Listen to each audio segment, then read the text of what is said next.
Hey guys, good morning. Welcome back to another weekly educational video. We're explaining the differences between the qualities of oil. Last week we did full synthetic. The previous week we did synthetic blend. And then the week before that we did conventional oil, what crude oil is, where it comes from, how it goes from crude oil to like a base stock, a conventional oil, and then how you get full synthetic and the process of refining it. As I said last week, there's not much of a difference between advanced full synthetic and full synthetic other than the fact that the duration of the process for refining the oil is a tad bit longer than it is for the full synthetic, hence the price difference because of the process that it went into creating that, one, and two, the quality. And they refine it further and further just to remove additives and chemicals that aren't necessary in the base stock. So that way they can add additional additives and components that increase the quality of the oil to make it to where they can last 15,000 miles or 20,000 miles and help with fuel economy, withstand breakdown much faster than the full synthetic or the conventional or the synthetic blend. Conventional oil typically lasts 3,000 miles or 3 months, whichever comes first. Synthetic blend is 5,000 miles or 5 months, and full synthetic is 10,000 miles or 10 months. And then of course, as I said, you have the oils that can last, like Mobil 1 that has a 20,000 mile oil, and so forth, and other oil companies do as well.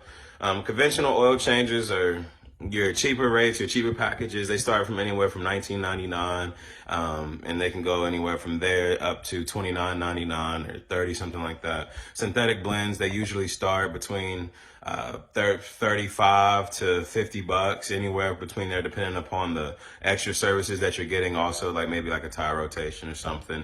And then your full synthetics, the best quality, they are typically like $69.99, anywhere upwards up closer to $100. So you're getting a higher quality, but most people deter away from it because the initial cost up front.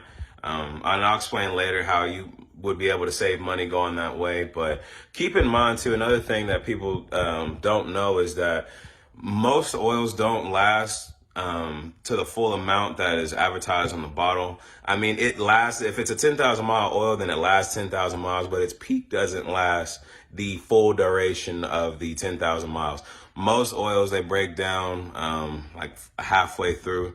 They're still good enough to last up, but the additives inside the oil can only last so long. What's left, what's remaining is the oil.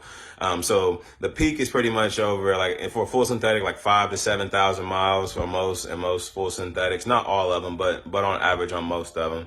And conventional oil typically breaks down obviously at half that rate, so it only lasts the rest of the 3 months. So if it breaks down much faster, it's not adding much benefit to your motor. So pay attention if you have a vehicle that has like an oil life percentage on it, like an Acadia or a Cherokee or something like that. Those things are pretty accurate. I wanted to explain the cost differences between getting those packages. So say you get conventional only, and it's 30 a pop because you're trying to save money. Well, if the oil only lasts 3 months, then there's 12 months in a year. You end up spending $120, and that's not factoring in tax and also the gas that it costed you to drive up there, to drive back, and then your wait time as well. And if it costs $50, and obviously you can do the math, however many oil changes that you're getting.